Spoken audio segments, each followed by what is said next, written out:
Bon, on n'a pas montré des beaux visages jusqu'à maintenant, comme vous dites. Bon, on a été pragmatique, c'est aussi du football. Mais moi, j'ai bien aimé mon début de deuxième mi-temps du match contre RCK. C'est peut-être parce que les gens ont tendance à minimiser un petit peu certaines équipes. Mais ce match contre RCK, pardon, en deuxième mi-temps, était compliqué pour nous avec une équipe bien regroupée. Donc, on a bien fait circuler le ballon. On a eu des très bons moments de conservation de ballon qui ont été très beaux. Donc, voilà. Bravo à mes joueurs de ce côté-là. Maintenant, je ne pense pas que le Dering viendra mettre un bus devant son gardien pour nous proposer que des attaques placées. Donc, ça va être un match différent. C'est un derby. Et ce qui nous intéresse, c'est comme pour le RCK, c'est de prendre les 3 points en produisant le meilleur football possible, évidemment. Il n'avait pas joué en 3-5-2, il avait joué en 4-4-2. Mais ce que vous dites est vrai, c'est-à-dire que, et en plus, le club n'ayant pas eu la possibilité de recruter, ils ont une équipe qui est bien plus homogène et bien plus aguerrie que l'année dernière. Donc une équipe qui est très intéressante. J'ai eu l'occasion de les voir jouer à Lubumbashi. Le match qu'ils ont fait avant nous contre Lubumbashi Sport, on voit bien qu'ils sont bien en place. Chacun sait ce qu'il a à faire. Donc l'équipe n'a pas bougé. Ils se connaissent bien. Ils ont un même dispositif.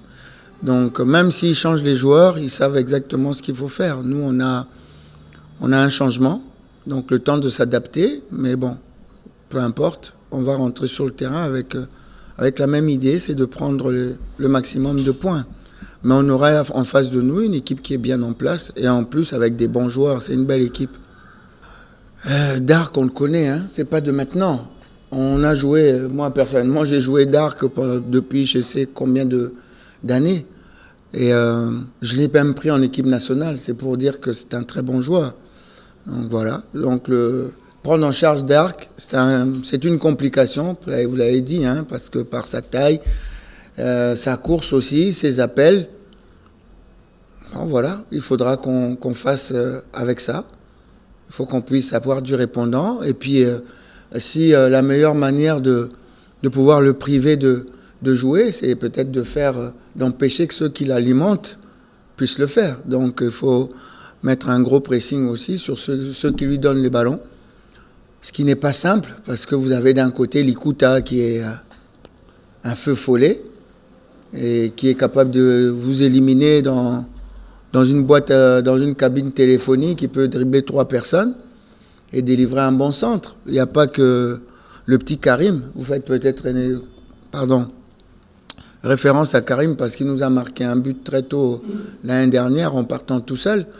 Mais il n'est pas le seul, il y a des très très bons joueurs là-dedans. Quand vous voyez un merveilleux joueur, je l'appelle merveilleux joueur comme Koné, qui est sur le banc, les gamins ont su le reléguer sur le banc, que ça soit Karim ou Thomas Nzoto, ils ont mis Koné sur le banc, ça veut dire quand même que c'est assez fort. Donc avec un Jimmy Bayindou là qui est omniprésent, encadré par le champion d'Afrique, je dis bien, parce que ça veut dire que même si il a perdu un peu de sa course, mais il a une intelligence qui est là, Doxa Jikanji qui règle tout. Je vous montre, en disant juste ça, vous voyez quand même que c'est une très belle équipe. Mais bon, maintenant, on a tendance aussi à juger, entre guillemets, les grandes équipes comme V-Club, en pensant que on doit écraser tous les matchs. On doit écraser tous les matchs, 4-0. Quand on gagne 1-0 contre RCK, on dit que c'est une mauvaise performance, alors que RCK, c'est une très belle équipe. Hein. Et cette année, il y a les scores. Regardez bien les scores. Ils sont serrés, c'est-à-dire que le championnat est plus difficile qu'avant. Donc à nous de faire en sorte de ressortir du match avec un but de plus que le Dering. Alors c'est vrai, je reviens un peu sur la question, on a eu plus de mal à marquer des buts, oui c'est vrai, je le dis encore une fois, la chose la plus dure à faire c'est marquer des buts dans le foot. Donc on n'est pas dans le même élan que le Dering avec la même équipe avec laquelle on a terminé la saison dernière, qui était conquérante. Hein. Là, on a changé. Donc, il faut que les autres arrivent à attraper la même philosophie et qu'on aille de l'avant. La philosophie du coach n'a pas changé, celle de vouloir marquer le plus de buts possible. Mais ça se décrète pas par un coup de baguette magique, ça se travaille. L'Arsenal, le visage, vous savez, les attaquants, il faut qu'ils soient dans un confort pour pouvoir bien prester. Ils ont cette motivation intrinsèque quand ils rentrent sur le terrain, et c'est ce que je demande à mes attaquants, d'avoir ça. C'est-à-dire quand tu rentres sur le terrain, quand tu es attaquant ou quand tu es milieu offensif, à chaque match, tu dois te dire, ce match-là, où je marque, où je fais une passe décisive. C'est ça qu'ils doivent avoir dans leur tête. C'est ce que je leur demande à tous les matchs. Quand tu rentres sur le terrain, mets-toi dans la tête où je marque, où je fais une passe décisive. Mais bon, ça ne marche pas à tous les coups, sinon ça serait des 6 buts marqués à chaque fois. Mais ils doivent avoir cette mentalité d'aller de l'avant. Mais pour pouvoir marquer des buts, il faut qu'ils soient alimentés. Et l'alimentation de mes attaquants, moi je l'aime quand ça part pas forcément directement de derrière vers l'avant. Ça aussi, c'est une très bonne possibilité. Il faut avoir des joueurs qui demandent la profondeur pour ça. Mais si on n'a pas ça, il faut pouvoir basculer l'équipe avec une bonne maîtrise technique, partir de derrière, progresser, pas faire des ronds de jambes derrière, déstabiliser au milieu de terrain pour pouvoir terminer devant. C'est ça la philosophie. C'est un problème mental, c'est quelqu'un que je connais très bien.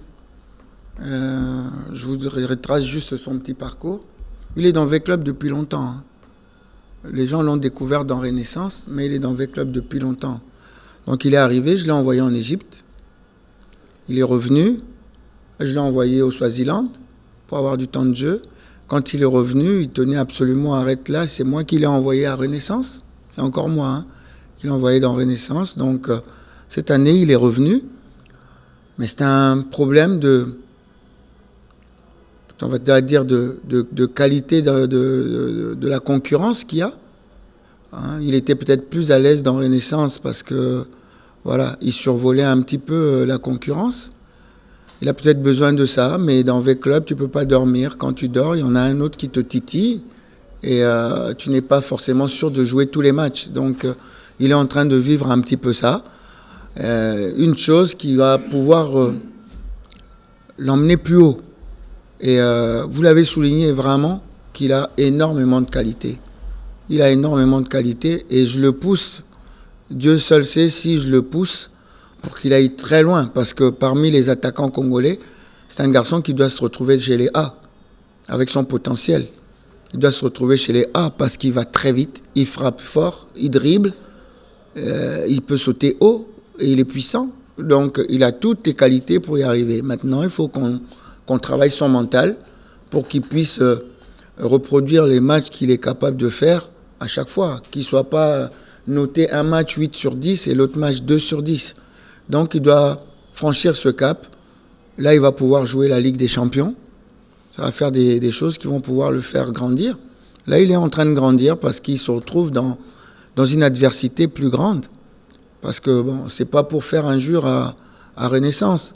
Mais je veux dire, là, si tu n'es pas là, il y a Josie Moloko qui joue. On ne voit pas trop ton absence. Quand tu n'es pas là, il y a Mbouyi qui joue, on ne voit pas ton absence. Il y a Eric Kaboué qui est là, on ne voit pas ton absence. Il y a Eriki. Donc, il est, entre guillemets, un joueur comme un autre. Donc, à lui de fournir l'effort pour devenir le fer de lance de l'attaque, qu'il est capable de faire, parce qu'il a des qualités. À lui de les exploiter. On ne demande pas mieux que de lui laisser cette possibilité. Match contre Lupopo. Il s'est blessé contre Lupopo et depuis, il n'a pas rejoué parce qu'il n'est pas encore guéri. Voilà pourquoi vous ne le voyez pas. Ensuite, le meilleur buteur de l'année dernière, oui, c'est Fiston Mayele. Mais souvenez-vous que l'année dernière, il a eu aussi du mal au départ. Il a commencé à marquer pendant la phase retour. La phase aller, je crois qu'il avait marqué un but. Donc, on va dire qu'il est dans la même lancée. Donc, qui s'ouvre. Le jour où, quand il va commencer à s'ouvrir avec le mental et puis avec notre animation, notre soutien offensif, il aura beaucoup plus d'occasions et il va se libérer. Pour Yannick Banga, là, voilà, c'est ça qui fait aussi que l'équipe est un petit peu dans le jeu, un petit peu, on va dire, un peu moins bien que l'année dernière, la deuxième partie de l'année dernière, parce que on perd des joueurs entre-temps. On a perdu Makoussou, on vient de perdre Yannick. Vous avez dit que c'était le meilleur dans notre capitaine. Donc il ne se fait pas remplacer du jour au lendemain. Et il faut recommencer, il faut trouver la bonne charnière, alors qu'on en avait une. Ça perd avec Ouattara. Donc il est parti maintenant, il faut en trouver une autre. Et c'est pas, encore une fois, ce n'est pas un coup de baguette magique. Donc là, encore une fois, on essaie de trouver la meilleure configuration possible.